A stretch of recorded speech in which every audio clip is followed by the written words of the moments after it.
Okay, hi everybody. Hey, I want to get these answers to your questions back out to you. The big question that it seemed like everybody had was on number 36. There was a picture of this Ferris wheel that had some things labeled on it next to the problem. There is one aspect of how they have this drawn that I didn't particularly care for, and I could see how it could add a little bit of confusion to this. So I want to talk through number 36 with you, and then there's just a couple other really quick questions that some of you had that I don't think will take near as long. This is talking about a Ferris wheel at Coney Island. It mentions in the problem, these are two important pieces here, that the radius of the wheel is 68 feet. And so something you want to keep in mind anytime you're talking about a circle is, there's all kinds of radii that you could draw on a circle, okay? There's tons of radii that you could draw, okay? So in all actuality, on a problem like this, there's lots of radii in this picture here. Okay, so let's go back. Let's look at this picture here. So we know the radius of the wheel is 68 feet, and then it also tells us that the wheel itself is sitting 15 feet off the ground. Obviously, it has to be lifted up off the ground if you're going to ride it, and it's going to rotate around. And so this little gap down here we know is 15 feet. Okay, here's the question. It says, if a person gets on, obviously you're getting on a Ferris wheel down here at the bottom. And so this is the part that's a little bit unnatural because when we've been sketching these angles, we've always been starting over here on the positive side of the x-axis. But on this ride, you would clearly get in at the very bottom here. It says, if a person gets on the bottom car and the Ferris wheel rotates 202.5 degrees counterclockwise, okay? So it's going to go in this direction, and it's going to go in that direction 202.5 degrees. Okay, now there is this little picture of a point A that's drawn there, and that's supposed to be where your car would land or your carriage would land if you rotated 202.5 degrees. Obviously, if you got on here and you went 180 degrees, you would be all the way on the top. Okay, but then you'd have like an extra about 22.5 degrees that you'd travel to get right here to point A. So here's the part that I don't like about this problem. I don't like that they typed the 202.5 degrees and made it sit right there. I would prefer that they take that and they had that moving over here next to point A to kind of illustrate, and I'm going to go ahead and connect point A there to that this angle from here all the way to there is really the 202.5 degree angle. Okay. Now, remember, if you heard me say there that if you rotated 180 degrees, you'd be at the very top. To go 202.5 degrees, this gap right in here would be 22.5 degrees. Okay. Now, that's going to be important for us to note here in a second. Here's the question. How high, if you're in this carriage here, how high above the ground are you when you're stopped right there at that moment? Okay, so we need this vertical distance straight down here. Okay, now we're going to have to piece some things together, so follow me on this here. Okay, I'm going to go ahead and draw in this triangle here. Okay, whoops. Okay, so here's my right triangle. What I'm really after, though, is I'm really after this distance from point A all the way down to the ground. Okay, now if I can get the side of that triangle, that'll take me to there. Now keep in mind, they told us the radius of the wheel is 68 feet. Now, can we all agree that in this picture, from the center all the way down to the bottom, that would be an example of a radius? That would be from here all the way down to roughly maybe right about there where the bottom of the Ferris wheel is. Okay, so I'm going to label that distance as 68 feet because that's the radius. And then they told us that the wheel itself is 15 feet off the ground. So that means this remaining little gap here is 15 feet. So now if I can go back to that triangle and just find the length of that vertical leg, I can piece together all these numbers along the left side and I'll have how high above the ground we are. Okay, again, always a good habit to put the theta symbol directly in your triangle, always at the angle closest to the origin. I want the opposite leg. Now, you might be thinking, hold on a second.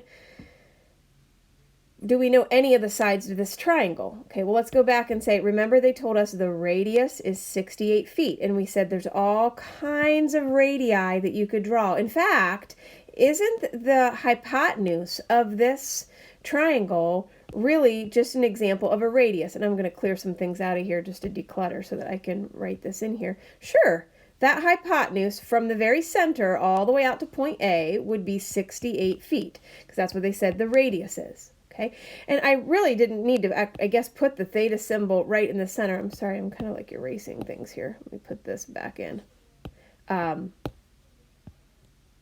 Because we can calculate what this angle is right in here. Okay, if you remember at the beginning, we said that to go 202.5 degrees, like all the way around here, this gap right in here was 22.5.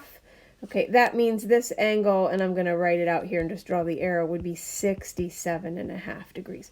Okay, because there has to be 90 degrees in this quadrant. So if that's 22.5, this has to be 67.5.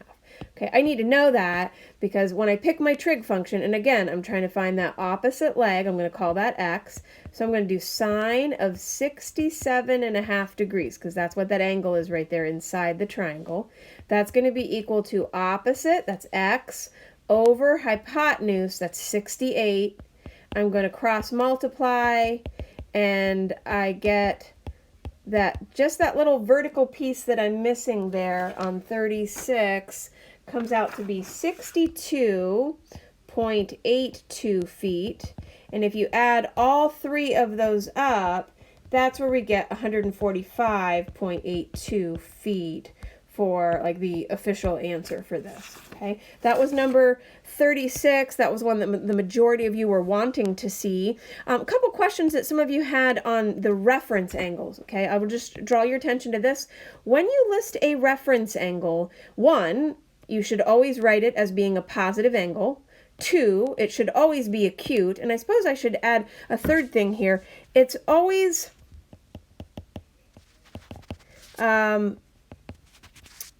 the distance from the x-axis, okay? Always from the x-axis, never the y. Let me give you an example here. On number 19, they want us to sketch a 285-degree angle. This, at this point, hopefully should not be any issues for you guys. If we are going positive degrees, we should be going counterclockwise. We know that every quadrant has 90 degrees, so from here to here to here is 270. So if I've gone 270 and I'm already right down here, then that tells me that I need to go an extra 15 degrees. Now, here's where the mistake that people are making. They're saying that their reference angle is 15 degrees, okay? But it always needs to be, well, how far is it from the x-axis? So if I were going to highlight the reference angle is really, this is not letting me highlight that, okay. The reference angle is really this space right in here, okay? So I'm going to say that this gap, I know in here is 15, but I'm always needing to measure it to the x-axis, okay? And keep in mind, it's always acute, so you want to make sure you're going whichever side of the x-axis it's closer to. So that means the reference angle on this would be 75 degrees, okay? Go a little bit faster here on number 20. We're going to sketch a negative 250-degree angle. That means we're going to go clockwise, okay? I know that if I go here, I'm going 90. Here, I'm going 180. I need to go more than that. So if I just do 250 minus 180, that tells me how much more I need to go. So I need to go an extra 70 degrees, okay? So this whole angle here is a negative 250-degree angle, but my reference angle is just the distance or the gap filled in from the terminal ray to the closer side of the x-axis, okay? But it is always to the x-axis. And so as I was talking through that, when we did this little subtraction here, that meant that this space here was 70 degrees, so that is the reference angle, Okay, 22 fell under the exact same directions as this, sketching the angle and stating the reference angle. Here's all you needed to do with this, though. You first needed to convert this out of radians and into degrees. Okay, so you would type in negative 180 divided by 4 on the calculator. The pi symbols cancel. That tells you what angle you should sketch. So we're doing a negative 45-degree angle. But keep in mind, we said here that your reference angles, they should always be positive. So when you list the reference angle, you want to write the reference angle as being positive 45 degrees. Think of the reference angle as just saying, like, this is how many degrees away from the x-axis my terminal ray is. Okay. And then lastly, a couple questions on that soccer problem, number 32. There was like a guy here kicking a ball, and then there was a goalie right here in front of this net. They had all this stuff labeled here. It just wanted to know the reference angle. Okay, and that's kind of like looking right here. Remember, reference angles are always positive. Okay, so, and they're always acute. Okay, so the reference angle would be this gap in here. Obviously, if we went all the way around there, that's 180. So the reference angle is 180 minus 154. That would give you the reference angle to be 26 degrees. And the other part to part A said, now which trig function would you use to solve for side x? Well, this should be pretty easy. Okay, I'm going to use that 26-degree angle. I know that the 7 feet is the opposite. I know that side x is the adjacent, so I should use tangent. And then part B just wants us, okay, we'll go ahead and solve it then. So we're going to set up tangent of 26 equals 7 over x. And by now you guys should be totally confident cross multiplying and doing this here. Again, got to be in degree mode. Okay, and this comes out to 14.35 feet.